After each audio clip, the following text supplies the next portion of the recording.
प्यारे जय श्री राधे, जय श्री कृष्णा। आइए आज फिर आप सब लोगों के बीच में महापर्व और महा सबके लिए एक सुंदर वर्ष में एक बार जो हमारे बीच में दीपावली का महोत्सव आता है, ये महा दीपावली आप सबके बीच में आने ही वाले हैं। इस दीपावली के महोत्सव पर मैं आप सब लोगों को सर्वप्रथम तो प्रणाम करता हूँ। ठाकुर जी और माँ लक्ष्मी जी की कृपा आपके ऊपर बना रहे। प्यारे भाई बहन, मैं आज आप सब लोगों को बताना चाहता हूँ दीपावली का पूजन हम कैसे करें। कभी कभी हम भूल कर बैठते हैं और भूल जाते हैं कि हम किस विधि से पूजन करें। कई लोग अनभिज्ञ होते हैं, कई लोग जानकारी नहीं रखते, तो मैं इसलिए जानकारी देने के लिए आप सबके बीच में आया हूँ। प्यारे, इस वीडियो को मिस मत करना, पूरे अंततः तक इसे सुनने का प्रयास करना। दीपावली की ढेर सारी शुभकामनाओं के साथ आप सब लोगों को मैं कहना चाहता हूँ, दीपावली जिस दिन हम मना रहे हैं उस दिन आप जिस मुहूर्त में पूजन करना चाह रहे हैं, कई मुहूर्त हमारे बीच में रहता है, उस मुहूर्त में आप पूजन करना चाहते हैं तो सर्वप्रथम आपको चाहिए कृष्णाम ध्यान करें। सबसे पहले पवित्र हो जाए, अंतःकरण को शुद्ध कर लें, क्योंकि हम महालक्ष्मी के पूजन करने जा रहे हैं। महालक्ष्मी कौन है? महालक्ष्मी नमस्तुभ्यम नमस्तुभ्यम सुरेश्वरी हरिप्रिय नमस्तुभ्यम नमस्तुभ्यम दयानिधे। ये माँ लक्ष्मी है जो दयानिधे है। अष्टलक्ष्मी में माँ लक्ष्मी का हम किस प्रकार पूजन करते हैं, शास्त्र में विधान बताया और आप लोगों को भी मैं दर्शन कराता हूँ। हम जब लक्ष्मी जी का पूजन करें तो सर्वप्रथम एक पाटा ले या चौकी ले, चौकी में लाल वस्त्र हम बिछा दें, माँ लक्ष्मी जी की प्रतिमा हम सामने रखें या आपके पास में फोटो उपलब्ध हो तो आप सबसे पहले फोटो रखें। फोटो के बाजू में आप यदि लक्ष्मी जी की फोटो ला रहे हैं, उसमें हो सकता है कि माँ सरस्वती जी, श्री गणेश जी एक साथ सचित्र हो तो सबसे अति उत्तम है।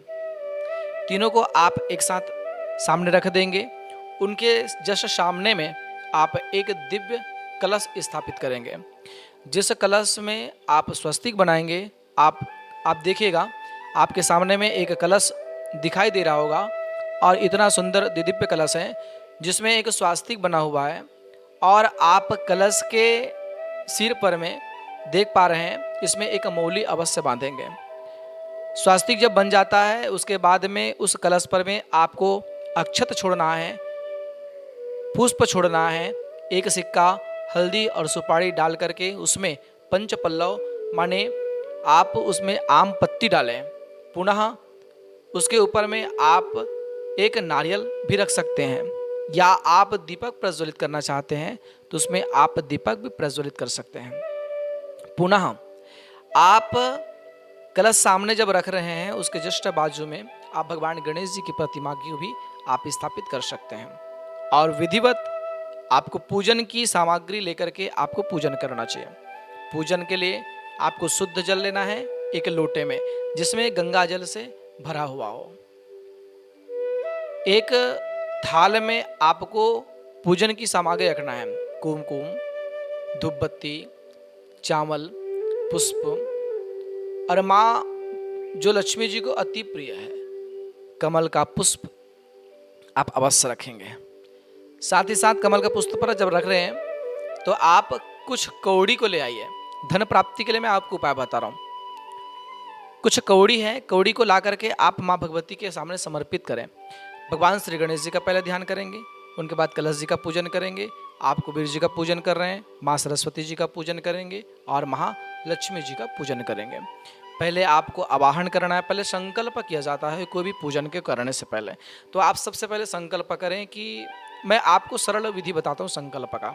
एक हाथ में अक्षत और पुष्प लेंगे, पुनः उसमें थोड़ा सा जल लेंगे, एक सिक्का लेंगे, एक सुपारी लेंगे और हाथ में रख करके मंत्र आपको याद नहीं है, 3 बार विष्णु विष्णु विष्णु बोल लेंगे और अपनी कामनाओं को, अपनी भावनाओं को माँ के सामने प्रकट करेंगे और प्रकट करके आप सामने उसको छोड़ देंगे। ये आपका संकल्प होता है।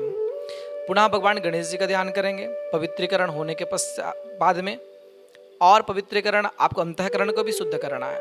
अंतःकरण कैसे? ओम केशवाय नमः, ओम माधवाय नमः, ओम नारायण नमः, यह मंत्र बोल करके आप अंतःकरण को पहले शुद्ध करेंगे और शुद्ध करने के बाद फिर पवित्रीकरण करेंगे। पुनः उसके बाद पूजा आप प्रारंभ करेंगे। जैसे ही पूजा आपका होता है, महालक्ष्मी जी का जब पूजन आप कर लेते हैं, उनके बाद में माँ लक्ष्मी जी का मंत्र बोलना है। कमलगट्टे की अगर माला आपके पास में हो तो अति उत्तम है। लक्ष्मी प्राप्ति के लिए आपको कमलगट्टे की माला से मंत्र जाप करना है।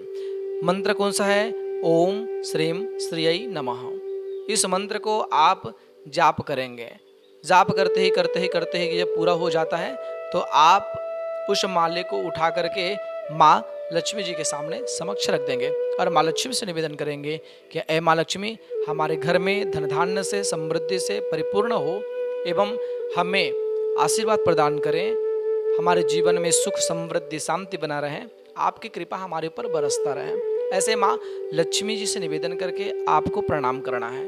फिर जब पूजन पूर्ण होता है, उनके पश्चात में जो कौड़ी आप लिए हैं, कुछ सिक्का है चांदी की सिक्का जो आपने अर्पण किए हैं और कौड़िया है, उस कौड़िया और चांदी के सिक्के को लाल कपड़े में बांध करके माँ लक्ष्मी जी का निवेदन करके उसे आप अक्षत डाल करके, उसके ऊपर अक्षत डाल करके, अंदर में डाल करके उसे बांध करके आप तिजोरी में रख देंगे और माँ से प्रार्थना करेंगे।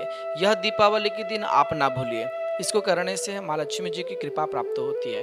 तो क्यों ना हम इस छोटा सा विधान को करके हम अपने जीवन में माँ लक्ष्मी जी को ला सकते हैं। इसलिए बड़े भाव के साथ हम माँ लक्ष्मी जी के पूजन करेंगे। मैं यही कामनाओं के साथ पुनः निवेदन करूंगा, ये जो मंत्र है आपका छोटा मोटा मंत्र नहीं है, आप उस मंत्र से माँ लक्ष्मी जी को प्राप्त कर सकते हैं। कमलगट्टे की माला जब पूर्ण होता है तो माँ लक्ष्मी जी के पास आपको रखना है। इसे आप कभी भी जाप करने के समय इस माला का उपयोग कर सकते हैं, पर केवल माँ लक्ष्मी जी के ही पूजन में आपको उपयोग करना है। अन्य पूजन में आप रुद्राक्ष की माला ले सकते हैं, मेरे हरि की पूजन में आप तुलसी की माला ले सकते हैं और अन्य पूजाओं में विधिवत सब मालाओं का भाव बताया गया। तो क्यों ना हम सब मिल करके भाव से इस माला से माँ लक्ष्मी जी को प्रसन्न करें। बतासा आपके पास में है, मेवा मिष्ठान आपके पास में, आप अर्पण करेंगे। जितना आपसे बन सके श्रद्धा शक्ति अनुसार माँ को प्रणाम करेंगे, माँ को श्रद्धापूर्वक आप अर्पण करेंगे। वो दीपावली आपके लिए महादीपावली का भाव बनेगा और माँ लक्ष्मी आपके ऊपर में कृपा करेगा। मैं यही आप लोगों को बताना चाह रहा था। इस भावनाओं के साथ में आप सब लोगों को दीपावली की ढेर सारी शुभकामनाएं। आपका जीवन मंगलमय हो, महालक्ष्मी जी की कृपा आपके ऊपर बना रहे। इस भावनाओं के साथ पुनः मुझे विदा दीजिए।